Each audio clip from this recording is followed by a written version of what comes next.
Hello and welcome student. आज हम करने वाले हैं दो चर वाले रैखिक समीकरण युग्म का लेक्चर नंबर सेकंड। पहले वाले वीडियो में हम लोगों ने क्या पढ़ा था, इसका बेसिक पढ़ा था और इसकी आलेखन विधि सॉल्व करी थी। ठीक है, आज वाली वीडियो हम लोग क्या करने वाले हैं, रैखिक समीकरण युग्म का बीजगणितीय हल करने वाले हैं।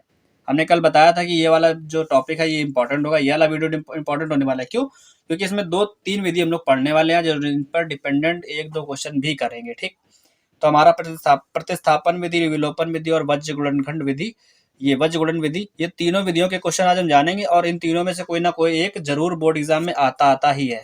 ठीक, तो आज हम इनको हल करते हैं और इनके बारे में जानते हैं। ठीक, प्रतिस्थापन विधि सबसे पहले पढ़ेंगे, फिर विलोपन, फिर वज्र गुणन विधि। तो सबसे पहले आज हमारा आने वाला है प्रतिस्थापन विधि। प्रतिस्थापन विधि देखो क्या होती है। हम लोग को जो भी कुछ करना है दो रेखाओं के लिए करना है, दो समीकरण लेने हैं हमको, है ना। तो प्रतिस्थापन विधि देखो इसमें क्या है कि जैसे मान लो हम लोग के पास दो समीकरण है, a1x plus b one y plus c1 बराबर 0, और एक दूसरी समीकरण है a2x plus b2y plus c2 बराबर 0, इस टाइप की है।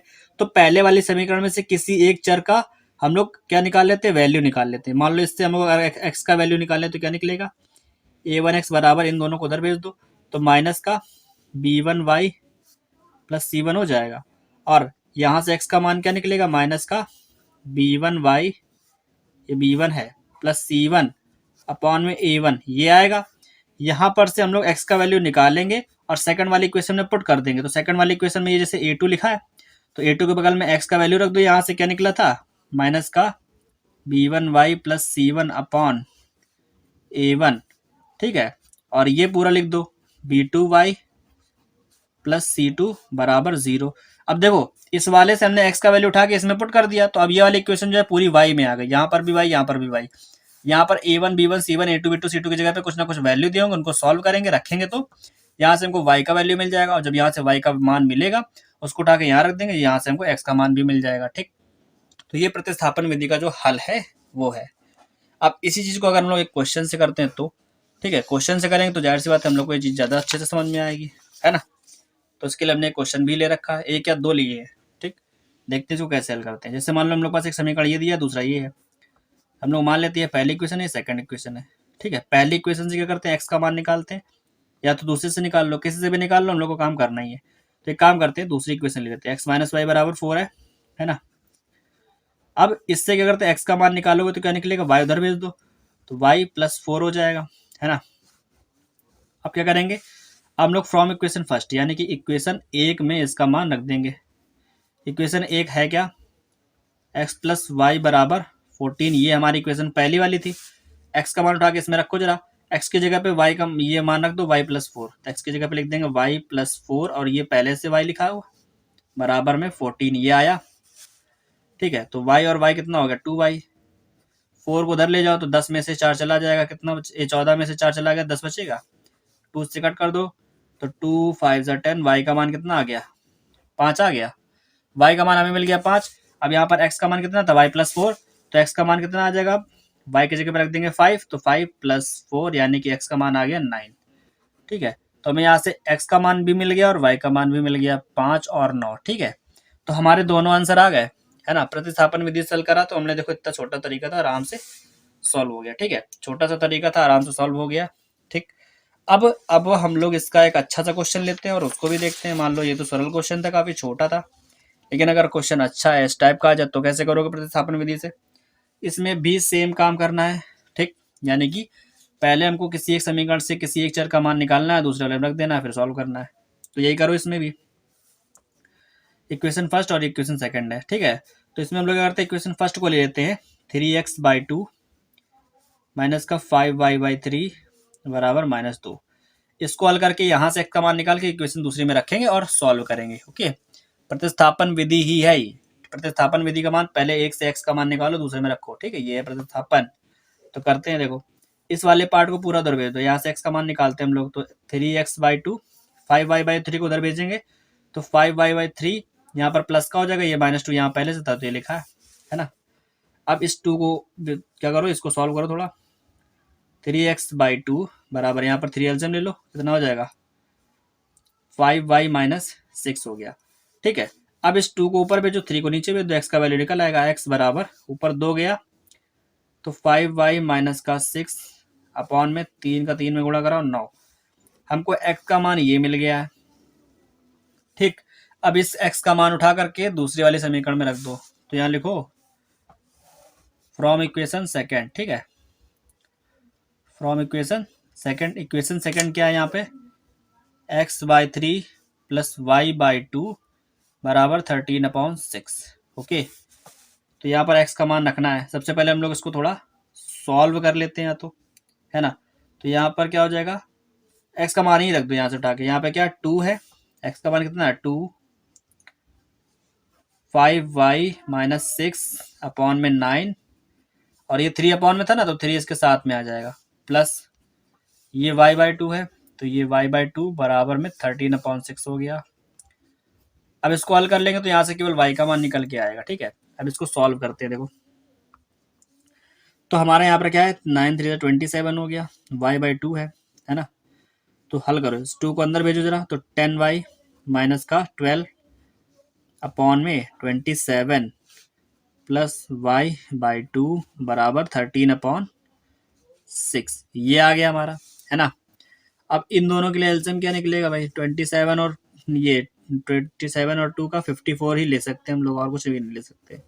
ठीक है, तो 54 लेंगे तो फिर से 2 का मल्टीप्लाई हो जाएगा ऊपर, तो 20y माइनस का 24 प्लस इस 27 के इधर हो जाएगा 27y इज इक्वल टू 13/6। ये आ गया, है ना। 2 और यहाँ पर 6 से इसको कट कर सकते हैं हम लोग। ठीक है, 6 9 ज़ा 54। ठीक है, अब यहाँ पर जो आया उसको लिख लेते हैं शांति से। क्या लिखा है, 20y और 27y दोनों को ऐड कर दो तो कितना हो जाएगा, 47 हो जाएगा। ठीक है, कितना हो जाएगा, 27 और 20 हो जाएगा 47y, यहाँ पर माइनस 24 आया।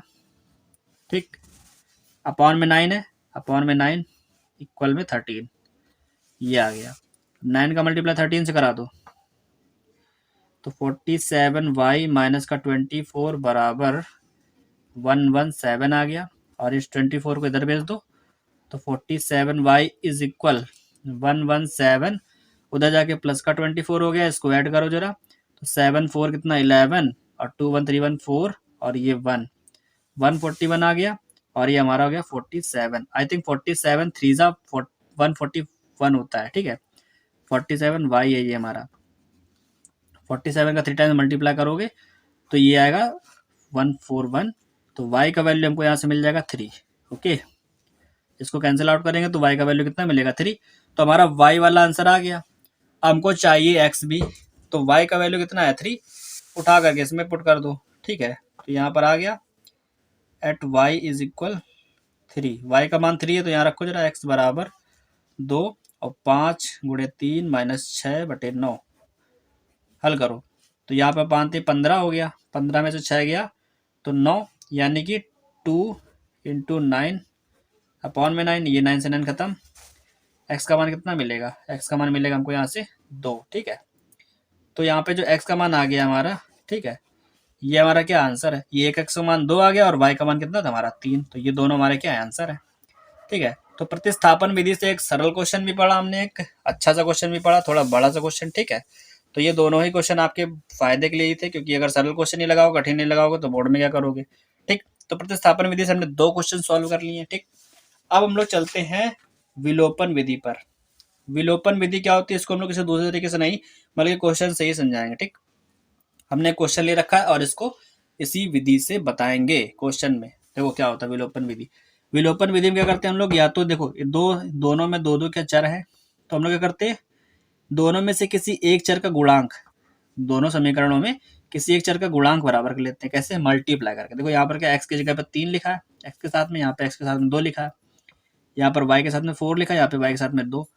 ठीक है, तो किसी ऐसी संख्या का गुणा करा दो इन दोनों में से किसी एक में, कि इन दोनों में से किसी एक के गुणांक बराबर हो जाए। तो अगर हम लोग समीकरण इसको 1 मान लो, इसको 2 मान लो, इक्वेशन 2 में अगर हम लोग 2 से मल्टीप्लाई करा दें तो ये 4y हो जाएगा, और यहाँ पे हमारे पास 4y पहले से है तो y वाला इक्वल हो जाएगा।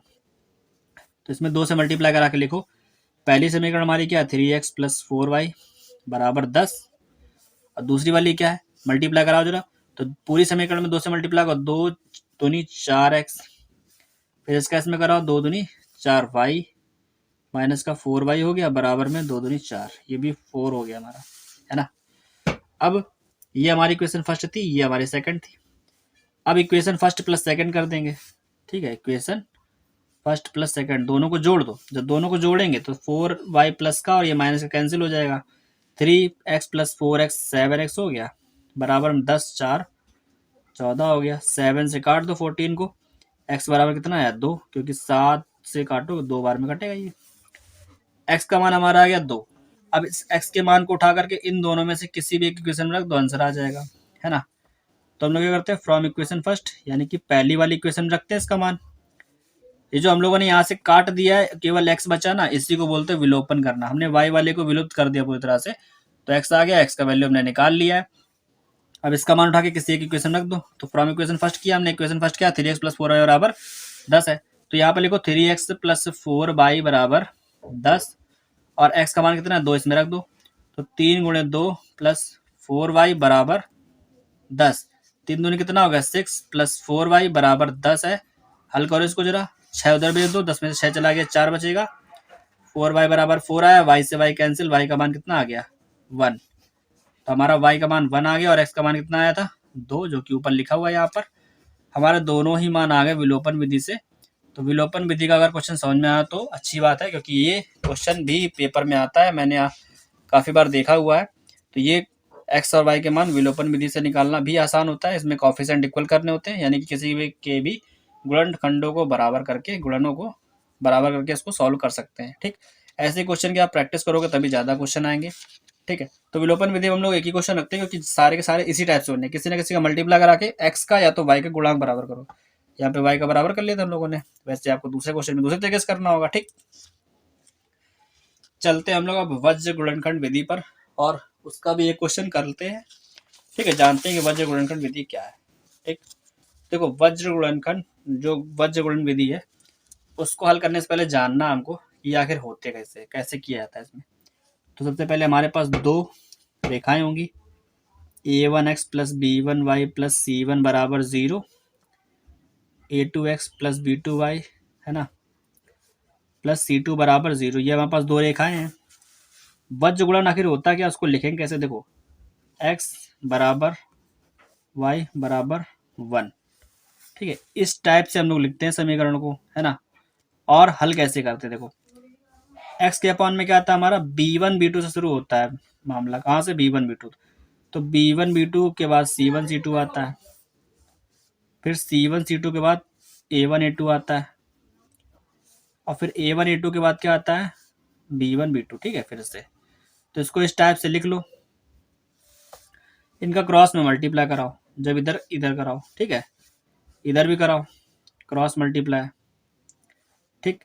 क्रॉस मल्टीप्लाई ही चलेगा, मतलब सॉरी इधर नहीं कराते हैं, इधर कराते हैं, इसका इसमें इसका इसमें, है ना, फिर इसका इसमें इसका इसमें, जिसका मल्टीप्लाई हो जाता है वो उसी के नीचे लिख दिया जाता है। कैसे, देखो यहाँ पर जैसे b1 का मल्टीप्लाई c2 से कराओ तो b1 c2, जब इसका मल्टीप्लाई इधर कराएंगे तो माइनस लगाएंगे, यानी कि b2 c1 हो जाएगा, बराबर जब y का लिखेंगे तो y अपॉन में c1 a2, ठीक है, या फिर a2 c1 लिख दो, इसका इधर कराओगे तो माइनस का a1 c2 हो जाएगा, है ना, बराबर इधर हमारा 1 है, अपॉन में क्या हो जाएगा a1 का b2 से कराओ, a1 b2 माइनस a2 का b1 से कराओगे तो a2 का b1 से, ठीक है।